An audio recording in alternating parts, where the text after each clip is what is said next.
Good morning, ladies and gentlemen. This is Arnis Luks here at the Crossroads, and I'd like to welcome my guests from around the world. Welcome from the eastern sides of Australia, David Smith. Good morning, all.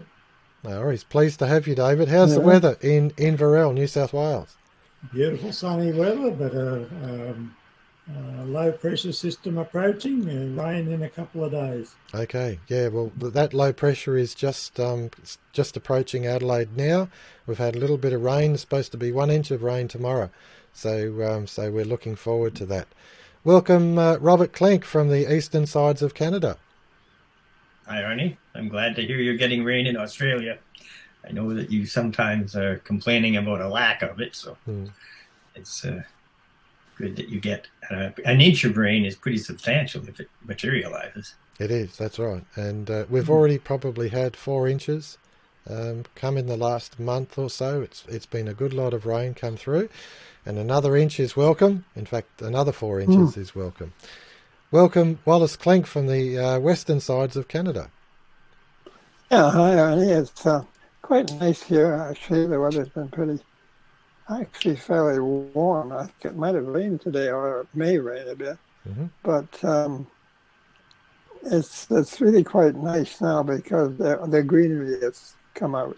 Things are quite lush now. The trees are heavily laden with leaves, and the flowers are coming out. And so it's moving into the more pleasant time of the year, actually. Yeah, I bet.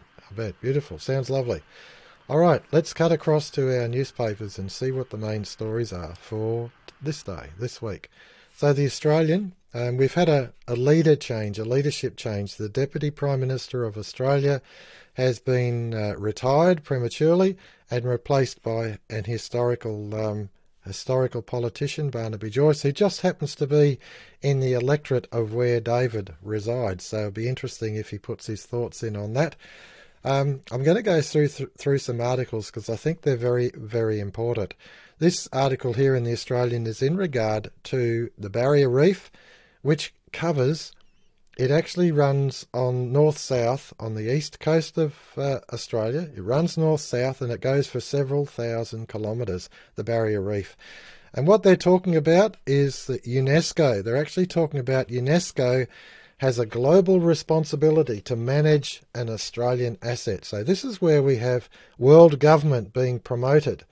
World government being promoted. That's what it's about. That Australia can't actually manage its own assets sufficiently now, and it has to be managed by a world government. So that's very, very important. This is centralist policy, and it's being promoted by our Australian newspaper. Australian Financial Review, just going through these opinions and things like that, and I wanted to bring up an article here, and it was in regard to the rising house prices in Australia, and essentially suggesting that central banks need to take an interventory step because of the property prices. Now, I know that Sydney, I think it's 1.3 million average property price. 1.3 million. How are young people supposed to get in on that when they're on their $60,000 or $70,000 a year? 1.3 million average house price in Sydney at the moment. Really, really important that it's taken it away from the Australians. And as I understand it, I got it from a reasonably reputable source the other day. The big problem with the Australian housing market is that centralist instruments are buying up these properties in order to rent back to Australians. So Australians, as Bill Gates was buying up the farms in America, so these entities are buying up properties in Australia and then renting back to Australians. So we're losing control of even our own homes. We'll become a nation of renters, owning nothing and being happy. And this carbon capture, I've got first-hand experience in regard to carbon capture. What happens with a gas refinery is that the gas wells can contain, as far as I understand, up to 40% of the gas that flows out of the well can be carbon dioxide. And so the carbon dioxide is stripped in the CO2 units in a gas plant, and it's at this ideal point where that carbon dioxide can be captured and re-injected back into redundant wells from where they came. Now, the Greens and Labor don't want that as a solution. They also don't want carbon sequestration, which is, of course, increasing the biological activity and the soil health by allowing the soil to actually hold carbon. They don't want these novel solutions to the increasing volumes of carbon dioxide in the atmosphere. They want a world solution.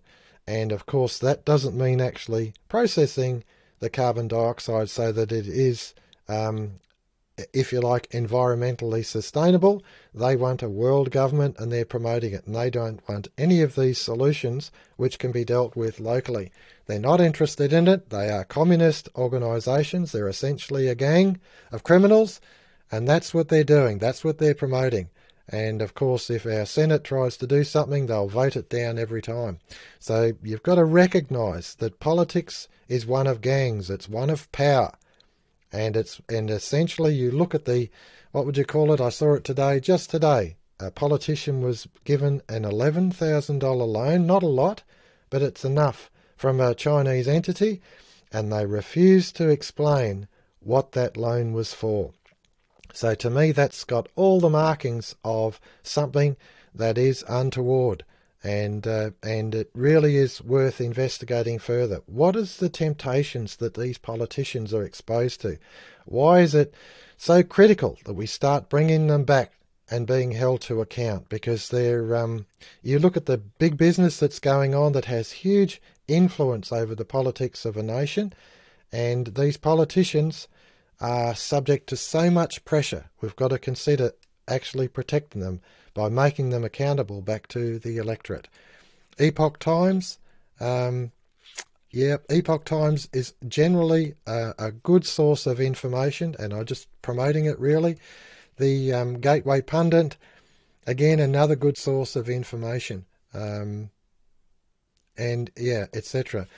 Juneteenth, I needed to go to and find out what Juneteenth means, and it's a celebration of the emancipation of the enslaved people of America, 19th of June, and so they actually celebrate it.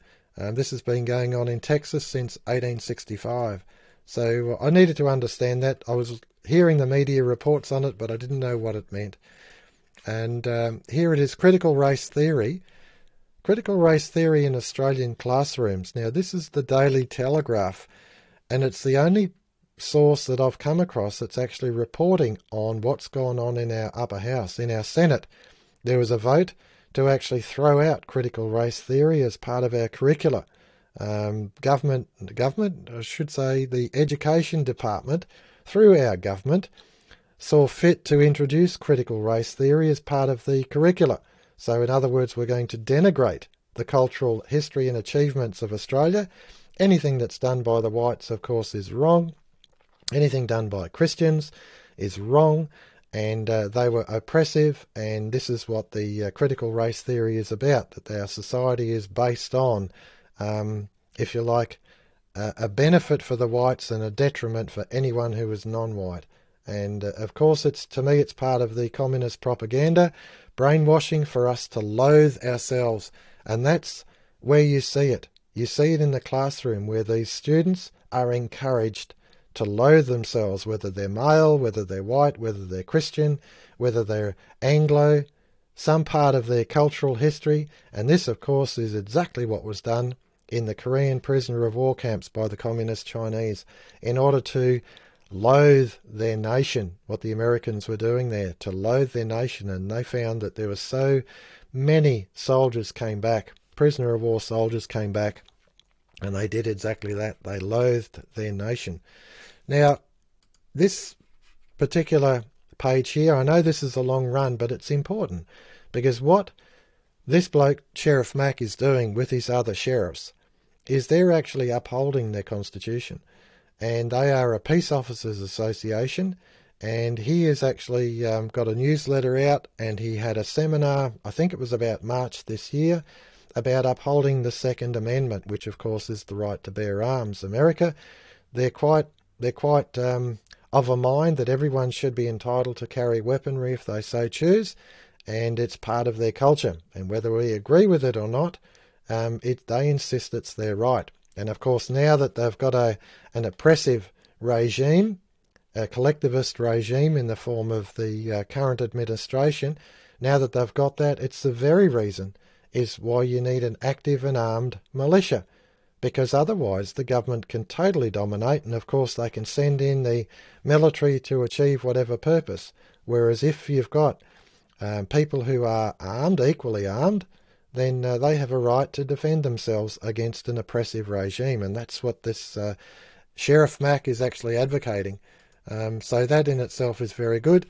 4th of July celebrations, I think, again, that's quite important. I just want to touch on one more thing, and that is this lady here, Judy Weilerman. She's actually in Adelaide tonight. Dr. Judy Weilerman, she's done a PhD in the loss of health freedoms, our genetics and coercive vaccination. She's done a PhD on vaccinations, on government policy. Brilliant lady, dynamic little pocket battleship, I'd describe her as, and she's actually presenting her thoughts and her paper tonight in Adelaide. So I think she's an interesting character, and anyone, you're not going to see this before then, but make it your business to actually pursue her book, Loss of Our Health Freedoms. So interesting run around the papers today. There's certainly plenty of material to consider. The most important, I think, is what the sheriffs are actually doing in America, and that is that they're actually responding locally. They're peace officers, they're responding locally to things that are unconstitutional, that are not right, not sitting well with them. Mask mandates, mandatory vaccination, and of course their freedom of movement. So these are very, very important things that can be a barrier against totalitarianism. And I think what they're doing is superb. David Smith, I'm very interested in your thoughts. I'll give you the floor. Well, I suppose I'll pick up what you mentioned about Barnaby Joyce. Barnaby's a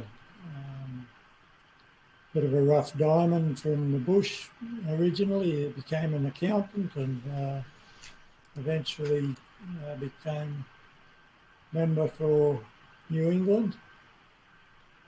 I've written quite a few letters to Barnaby on different things and received generally the run of the government view as far as replies. But Barnaby's in an interesting situation now because he can see what this policy of net zero emissions will mean for his constituency, the farming families all around the northwest of New South Wales. And it will mean the destruction of agriculture in Australia, net zero emissions. It's another one of those areas that government policy is being used to implement world government controls over Australia. And Barnaby's going to be sitting across a barbed wire fence, and be very interesting to watch how he sits that saddle. In the meantime, those of us that are up in the electorate here try to encourage him the right way. You mentioned the reef. We're getting a lot of same thing. There's very selective reporting about the reef. They're determined not to allow any view counter to the programmed propaganda that has been forced on us. Arnie can fill me in with the name of a lecturer up there that has pointed out the reef is not under the threat that they claim. Peter Ridd. Peter Ridd, that's right. And but this man is not allowed a voice either, same as Judy Wilyman. And but the selective reporting and the propaganda war that is being waged on Australia at the moment is got to be seen to be believed.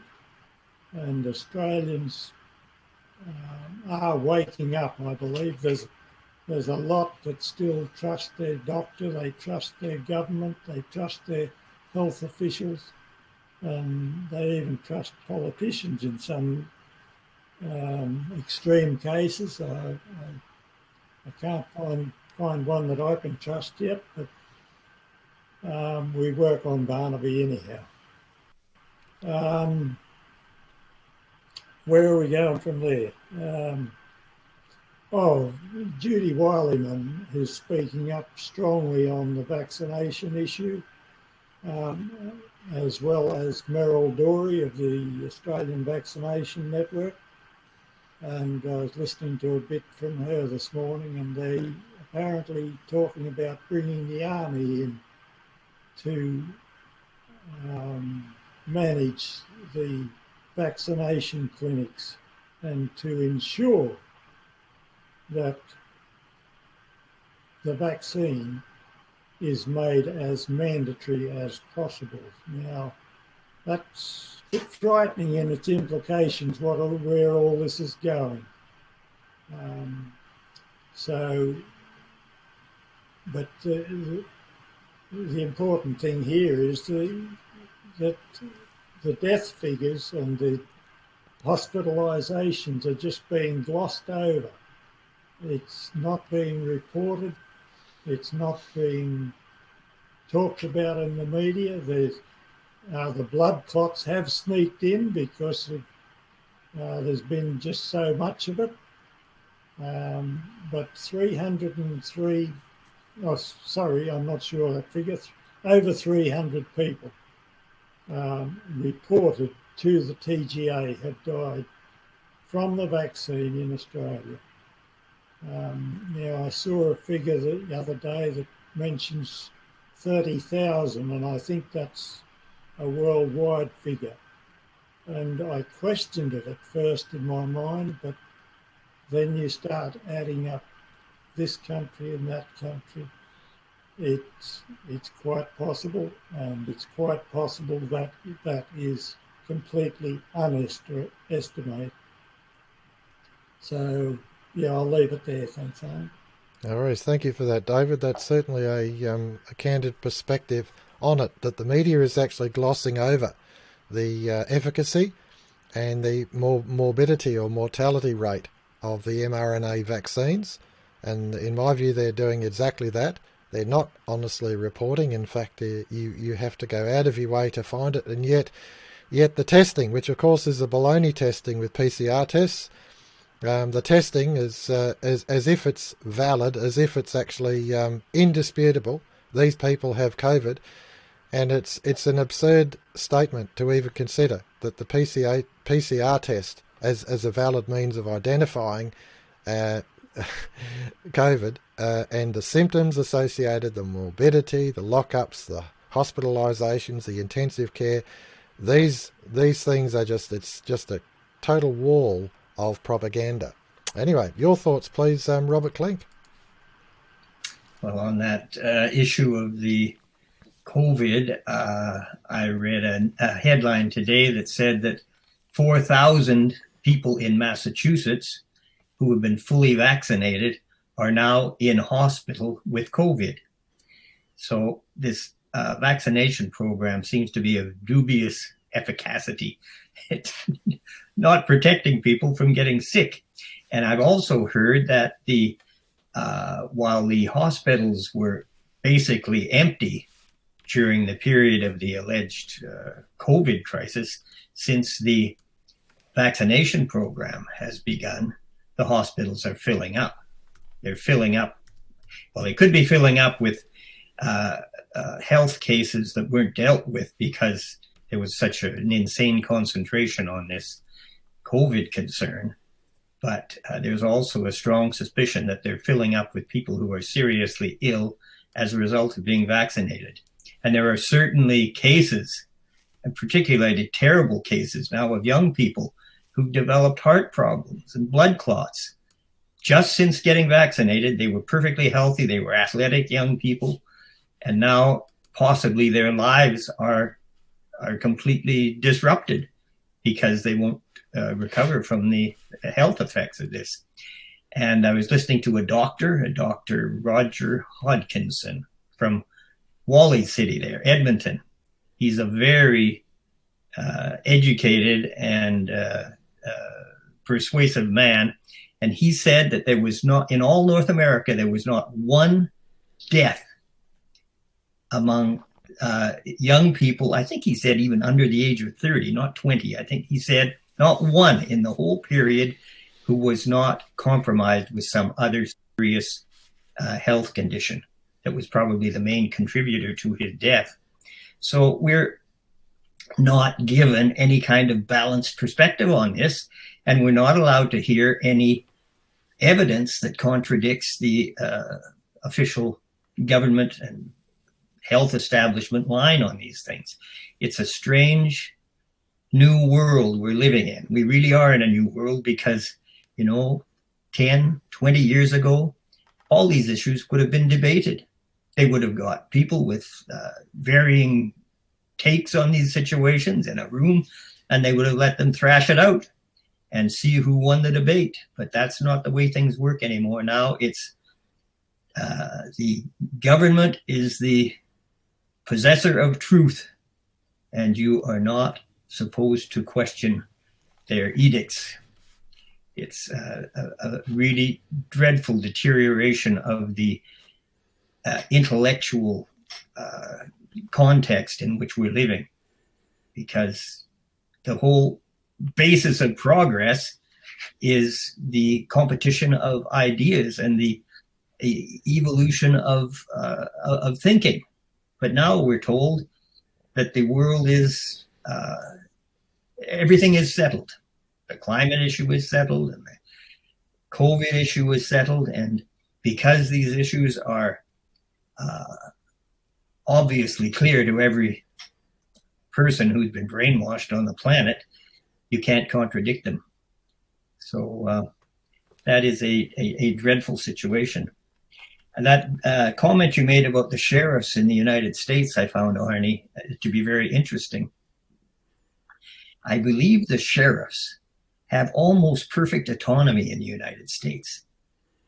Our police system in Canada is so highly centralized, and it's also riddled with corruption at the top. I think there are a lot of decent police officers, but they're further down. And if they are really decent, I think probably their prospects of getting promotion to very high levels in the establishment aren't very good.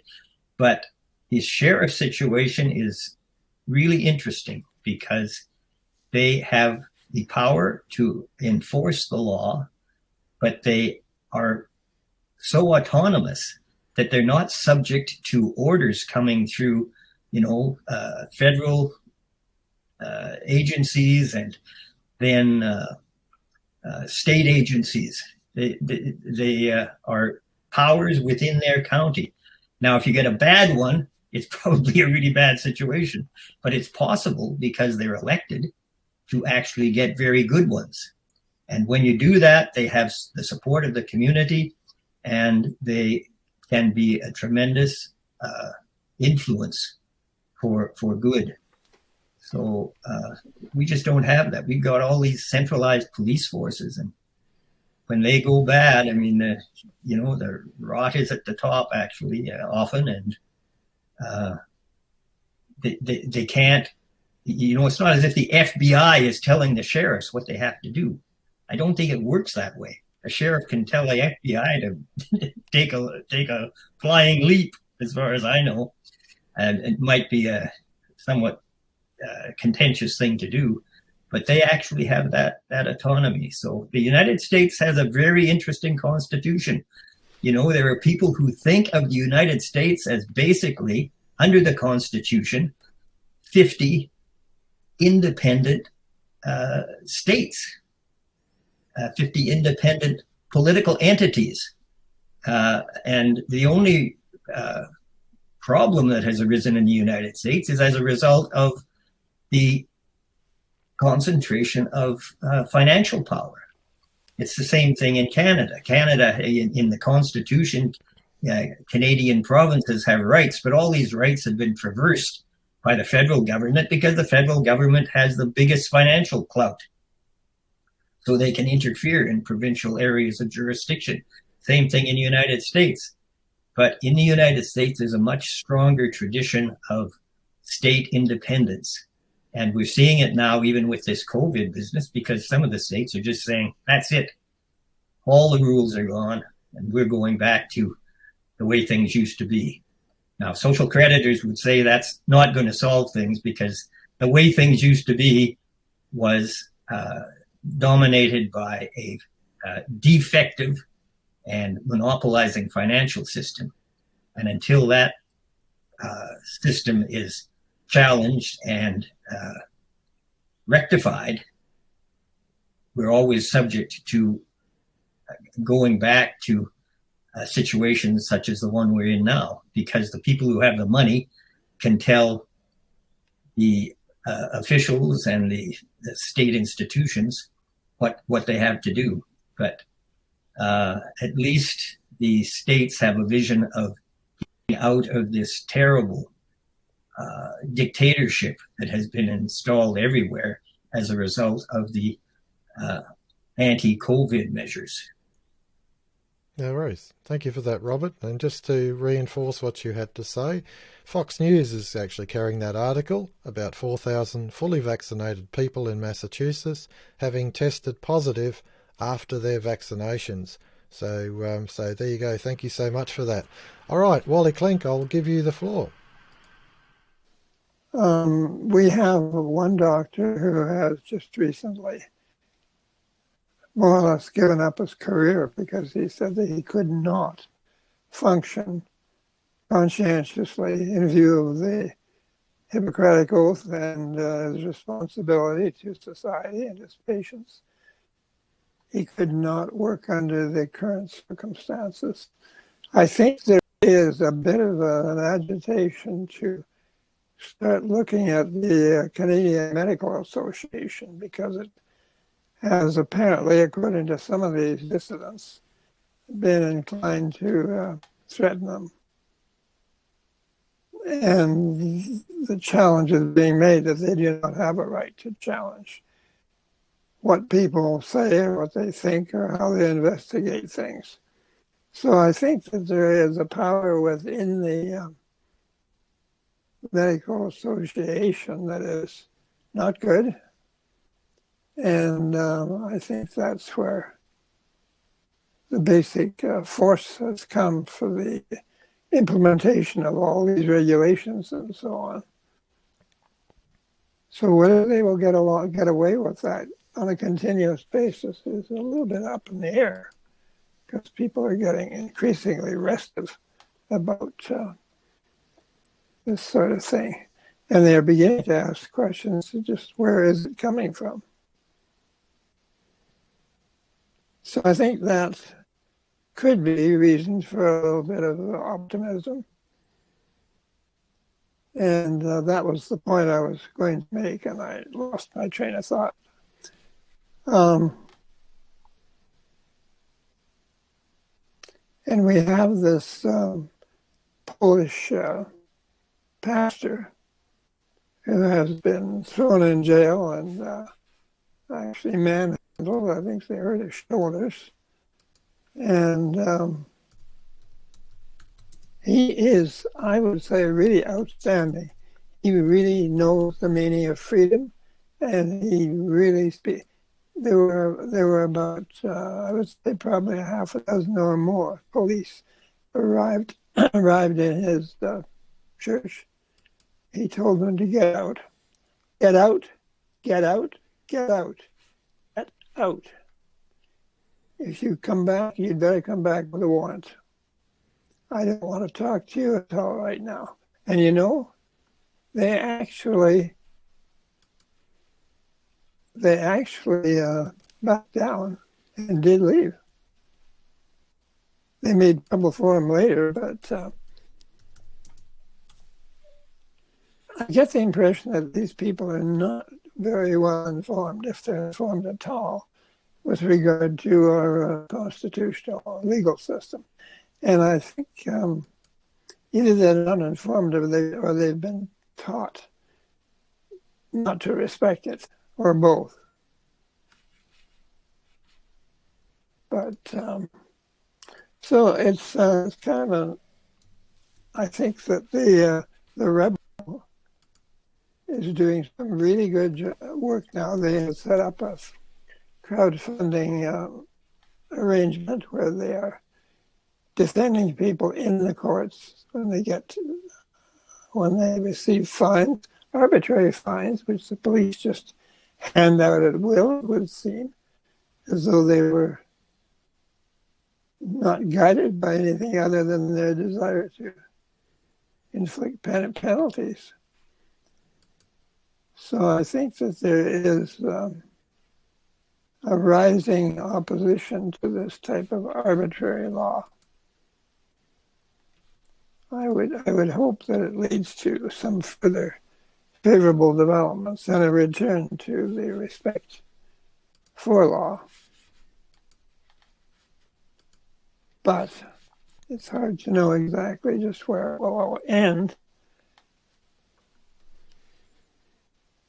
Sometimes these people back off a bit and then they come forward more strongly than ever.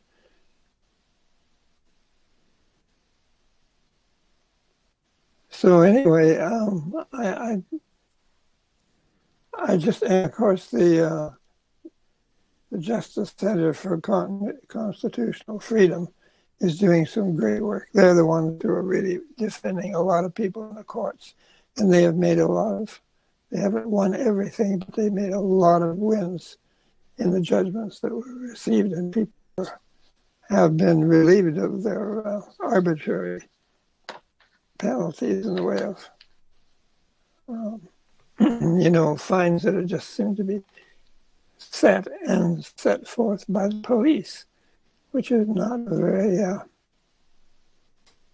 good example of our law. I mean, it's illegal, actually.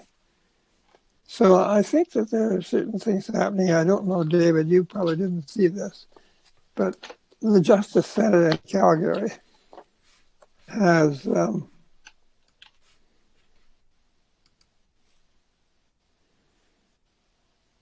the deadly cost of lockdowns. It's a very nice brochure, very well produced, and it brings out a lot of the damages that have been, inflicted on society. So I think that, and that from what I understand, their website has got a very substantial visitation by different people who are interested. So I think that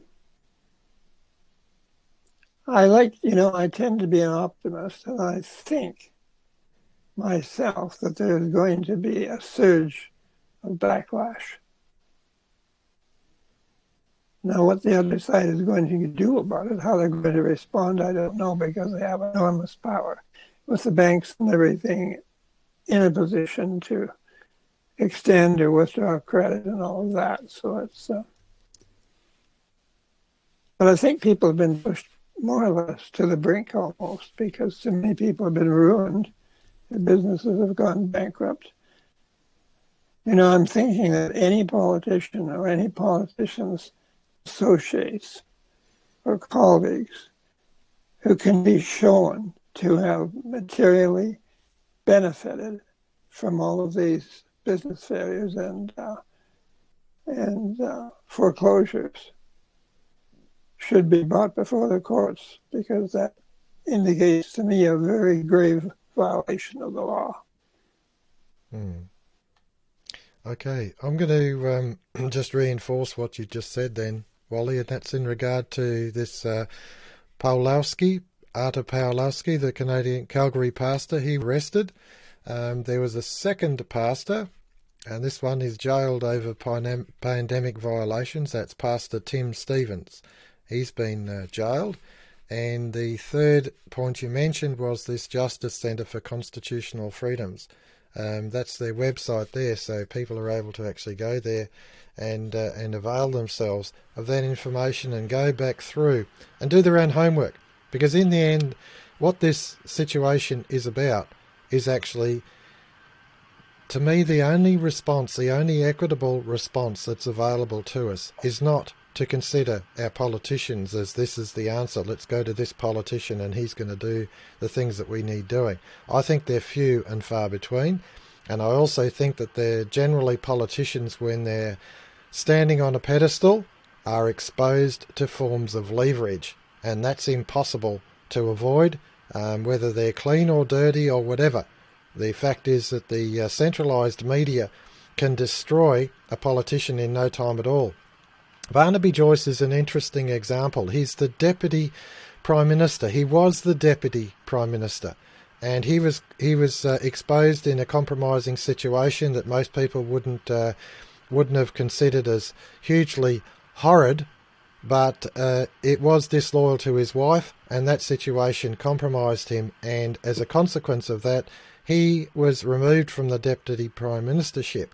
But the fact is his replacement was not quite adequate, and so they've removed him and replaced him with Barnaby as the only viable alternative.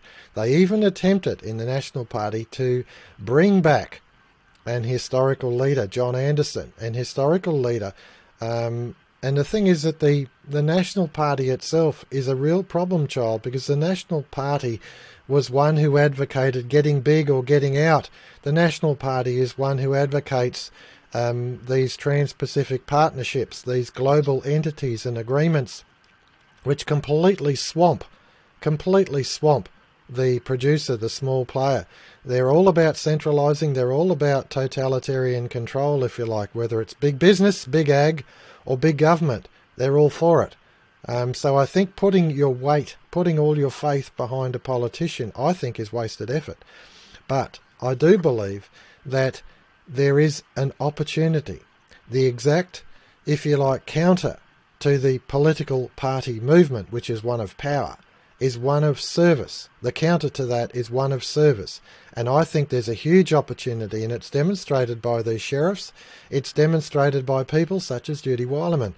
They are actually in a position of service to the community, providing information and resources. They're doing all the hard work themselves, and they get nada out of it. They don't get anything out of it. They're just doing it so that you're informed and you can actually make an educated decision. I think we are in a, if you like, a cultural time in history where there is such a yearning for this service movement, a genuine alternative service movement that will pursue policies on behalf of the electorate, not one of power, give me the power and I'm exposed to bribery, but rather one of service, and they just work behind the scenes to push policy outcomes. In the case of something Arnie, like... Go on, Wally. I'm a bit puzzled. Is this the Barnaby Joyce that was the head of Qantas?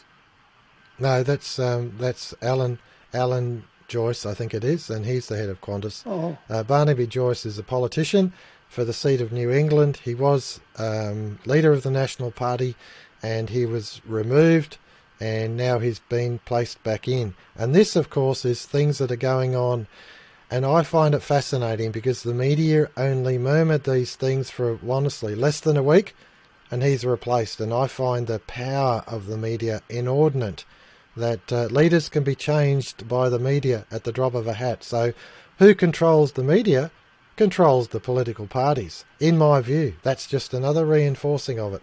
Anyway, that's cynical me. I'll give you an opportunity to place your thoughts on the table, David Smith.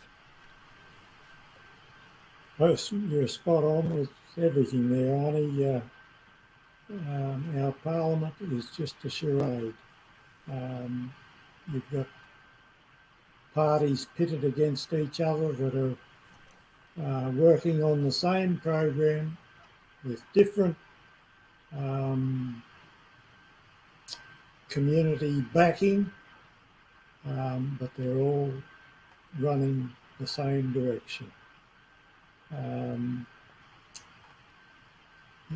The only counter to that is for the people to demand some accountability for their actions. And while ever the media has control of all aspects of communication in Australia, that's a hard one to achieve, except by those grassroots service movements that you're talking about. Now, Wally made the comment, sometimes they go backwards a little bit to go 2 steps forward. This is what's happening in Australia now. We had a royal battle because the government back in the early 1980s, I forget whether it was Labor or Liberal, it doesn't matter. It was allotted to whichever one was in power to bring in an Australia card. And the people rose up against it, and it was defeated. Now, that they went 2 steps backwards there, or 1 step backward, to go 2 steps forward at a later date. And today is that later date, and we're fighting another battle on the vaccination front, which is stealing sovereignty from the Australian people.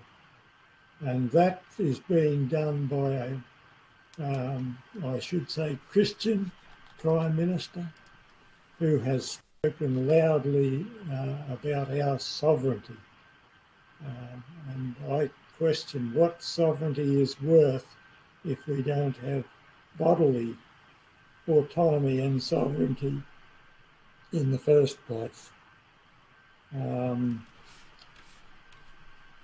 I talked about people being asleep at the wheel, and I wish I could be at the Polish chap's in Canada. I wish I could be in his church and see what he's preaching there, but it's obvious he has ruffled the feathers and told his congregation just what is going on and how they can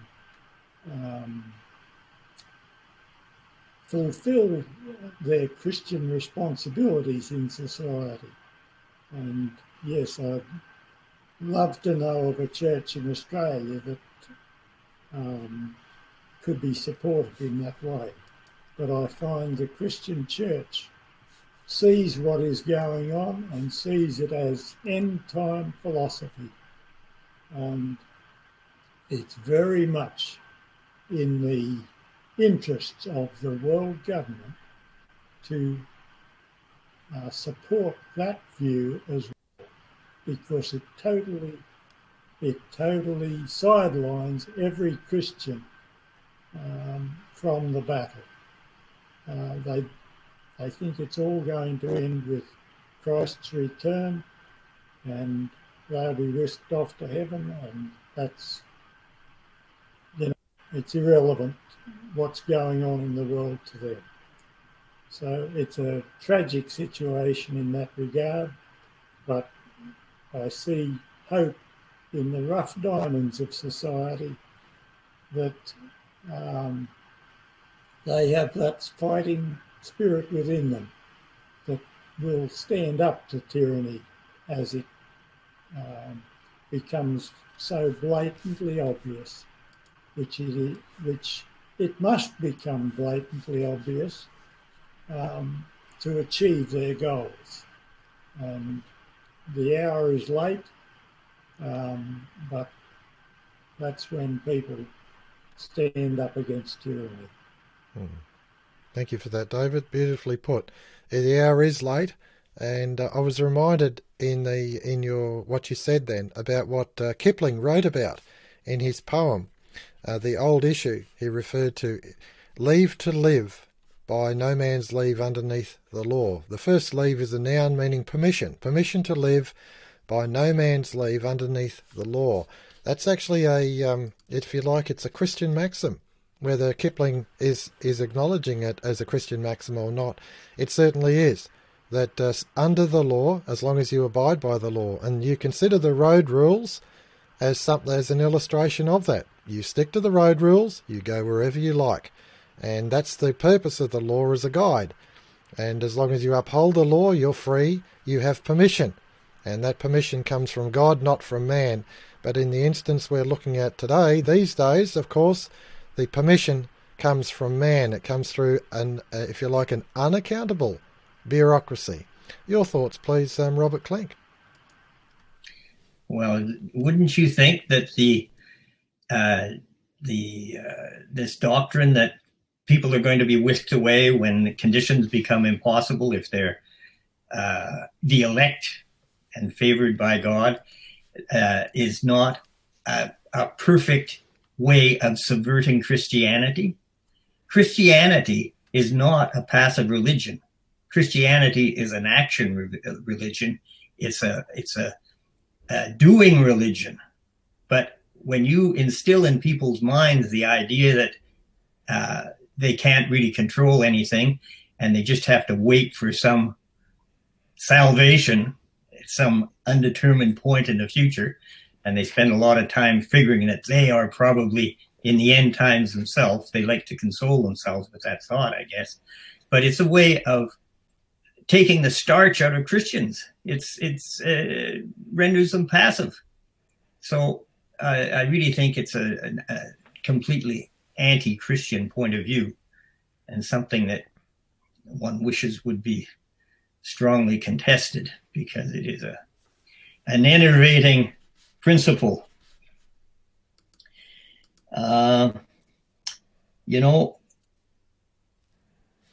We have all these historical victories for human freedom. We have wonderful principles that have been developed. They've been conceived and developed and implemented, like jury trial and limitations on the ability of the state to interfere in human freedoms, which we haven't seen too much of that lately. But the problem is that although these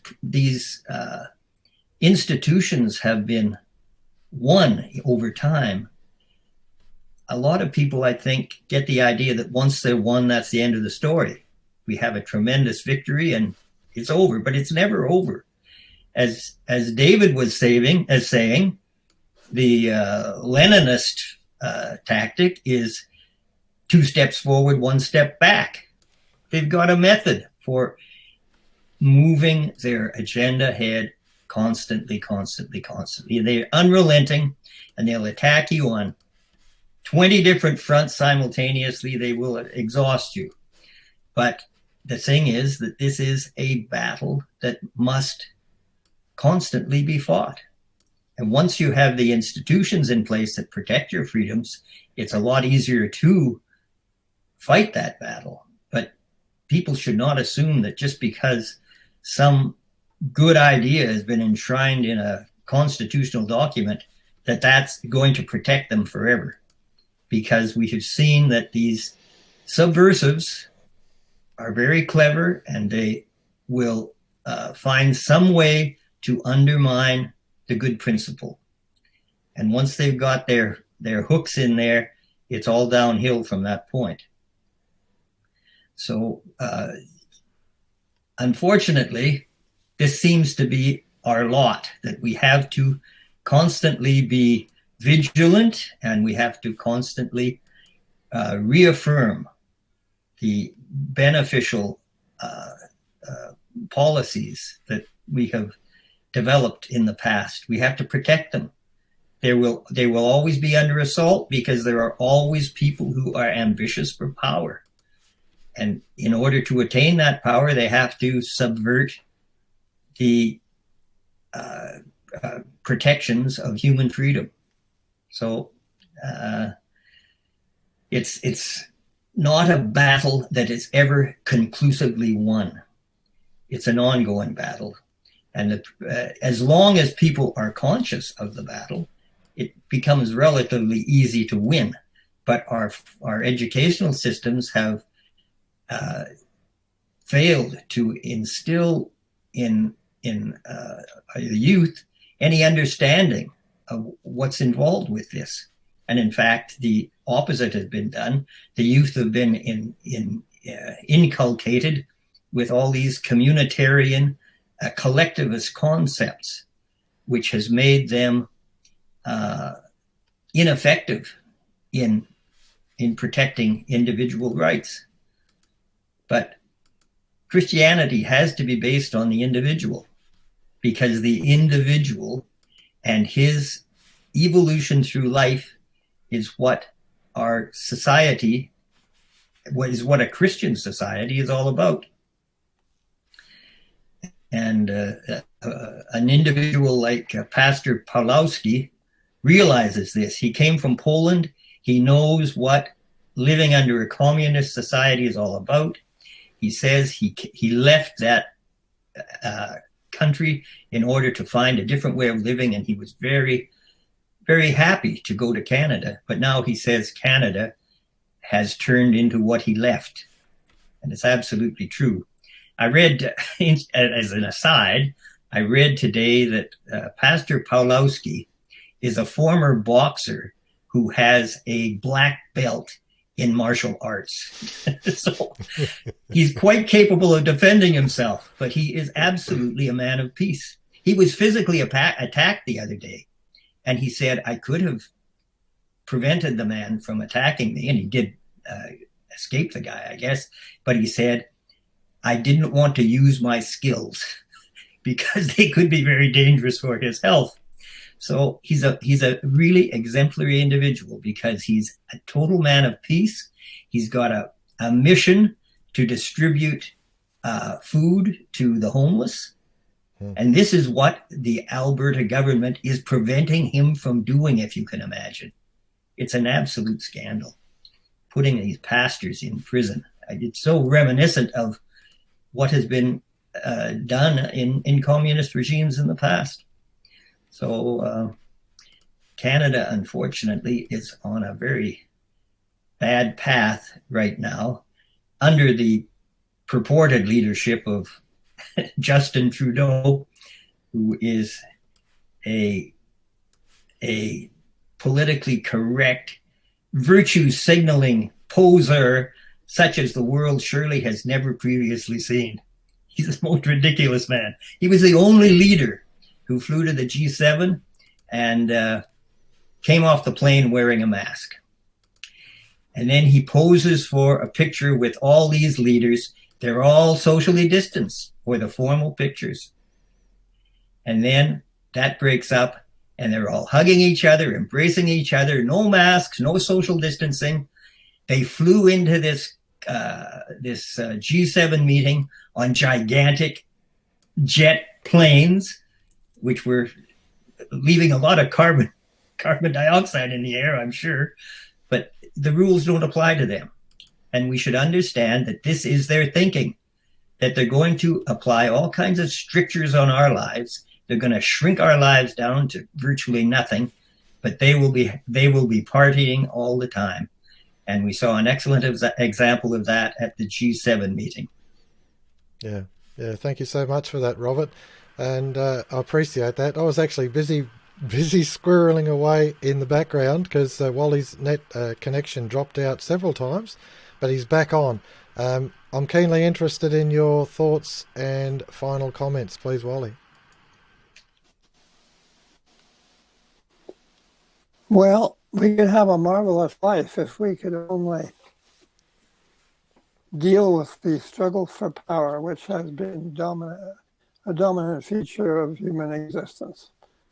And I think that this is mostly related to economic circumstances, the financial system in particular, the abstract system that overrides the real economy and controls it. If we could get that functioning properly, so according to a flow theory of economics, things are produced they flow out to the community. They flow to those who contributed to their work, but they flow also in each cycle of production. The total output flows out to the society or the community at large. And so therefore you would have no need for debt. There would be no need for it whatsoever. And simply things would be balanced. You would have resources that were employed for production, resulted in production, which was automatically distributed to everyone at large, whether or not they were working. And that way would you have a completely open field for technology. You would not have the old labor concern about working yourself out of a job, because if you're producing so much that you have a surplus, you don't need the job. You certainly don't need as many of them as you might have at an earlier time because of increasing efficiency, which is a marvelous thing. It's a gift from Providence or God or whatever you'd like to say. And what did Christ say? He said, seek first the kingdom, and all of these other things will be given unto you. You won't be given the opportunity to work to get them. They will be given to you. In other words, it's a recognition of the abundance of the universe, which far exceeds any individual economy, all the economies put together. The potential is without limit. And if we could not only seek the potential, but ensure that it flowed out dynamically to the community, you would not have the insecurity and so on. I mean, this business about abortion, for instance, I'm sure that 9/10 of it is fear, the inability to maintain a home and to give a child an environment that is conducive to their best growth. And so people panic and they resort to abortion, which is a terrible thing, but it does indicate, I don't know, was it, you spoke of that dreadful evil, one of the famous British literary people. Anyway, that dreadful power, it's a power that dominates everything and is used to impose policies which do not emanate from the people at large, but which emanate from a certain select group of elites who feel and assert their alleged right to dominate society and to determine the policies that society will follow, and whereas those policies should result from a natural demand on the part of consumers, properly bolstered or supported by adequate purchasing power, so that they can claim the full production of every cycle of production. And that, of course, offends the Puritan greatly. The Puritan will say, well, what do you mean you're going to give things away for nothing? They don't understand the nature of life. I think that's what Jesus spoke of what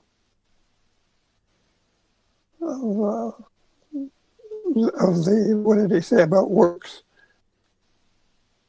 Yeah, filthy works. That's right. Yeah, Filthy works. Filthy because rags. works is what you have and what you produce and access that counts. It's not the fact that you are necessarily working to produce that. If nature and technology provides it, it's for you, and there's nothing wrong with accepting it. It's God's gift to mankind. And so filthy works is, I think, people work and they're proud. These are very, very important points to consider. I want to actually highlight just the what was being touched on there, and that is that the if you like, theme, this logo that's on our website, all that is necessary for the triumph of evil is that good men do nothing. So if you take into account what that's actually saying to you, it's telling you that if you do nothing, then these things can actually prevail. But if you do something, then you can overcome. You can overcome. It's a challenge. It's a challenge. And that's what Edmund Burke is actually attempting to do. He's attempting to challenge us to consider about doing something, about incarnating our faith, about doing those things which are necessary, which are the challenge before us for this day. Your thoughts and closing comments, please, David Smith. Just a very simple comment from me is enough to finish, I think. The gospel of the kingdom that is the gospel that Christ revealed to us is a picture of God's provision for our needs. This has been reduced, it's been replaced by the gospel of salvation, a very limited gospel. And that's the world that today's Christians live in, a very limited picture of God's provision for our needs. The only provision as far as their gospel is the gospel of salvation. Now, I acknowledge very readily everyone's need to acknowledge God and what he has done for man through Christ. But to limit that to what a Christian has to teach is to limit everything that Christ taught us to apply to man's needs and to supply our needs daily. There's just so much for every individual Christian, and I'm ashamed to say that I see many, many non-Christians doing those things rather than Christians. Not to say there's not many Christians doing it, I know there are, and I have very top examples in my own family. But it's just an overall picture there that I'm talking about. No worries. Thank you for that, David. That's telling comments. The relationship between the individual and community and the things that they actually do, the things that they think about. Is Christianity just an insurance policy? I don't think it is. I think it's actually a challenge. It's a way of living, and it's a question of incarnating your faith. I think that's the biggest thing about Christianity, incarnating your faith on earth as in heaven. Your thoughts and closing comments, please, Robert.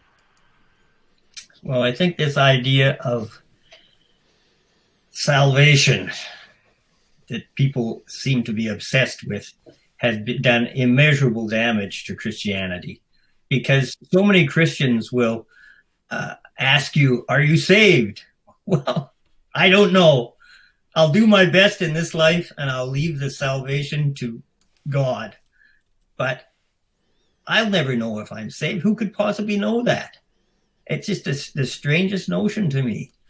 But as long as you have this absolute conviction that somehow you are saved, it seems to purify you, to make you a perfect human being or something. Well, I don't think it works that way. I'm sorry. Leave the issue of salvation in the hands of God and do your best on this earth. That's what our responsibility is. And in order for us to do our best on this earth, we're going to have to do something to remediate the financial system, because it is the main reason why people are not doing their best on this earth.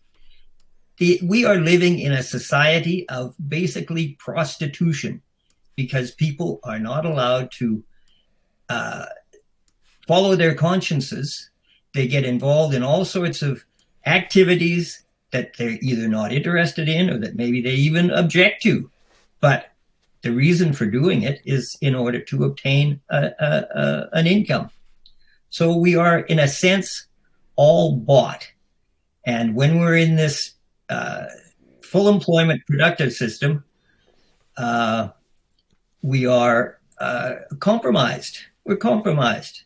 It's a dreadful thing. So what we have to do, if we want a Christian society, is get rid of the financial monopoly. And that does not, despite the conviction of many monetary reformers that they've got to get the control of money into the hands of the treasury or something. You know, they will rail against the politicians and then they want to put absolute financial control in their hands. It will be worse than what we've got now. At least what we have now is a financial system that is administered in a fairly decentralized way. So what we need is a decentralized financial system that will liberate the consciences of mankind. And, you know, it's a dreadful thing, this what we're laboring under. And people are looking at the guy next to him and saying, well, I'm not so great, but at least, you know, I'm as good as Joe over there. Well, that's not what a Christian aspires to. A Christian should have better aspirations than that. So this financial system has to be challenged, and it has to be reformed in such a way that it allows people to follow their consciences and to do right. Wally, have you got anything? Have you got anything else to say before I? Yes, I do. Yes, I do. I do. Bob was pointing out the benefits that would accrue to society by having an abundant economy and so on. And there are Puritans and so on who say, what, you're going to give people something for nothing? They'll go wild. They will be producing and consuming without end. But that's not normal. No organism in nature does that. They eat when they need to eat, and then they go about their business until they have to eat again. The thing of it is, these people who are trying to stress care of the environment, they have a point. But the thing of it is, under the present system, we cannot exist until we do something else. And then we have to do something else in order to claim that, so that there is no end to the wasteful activity that mankind is forced into under the present system.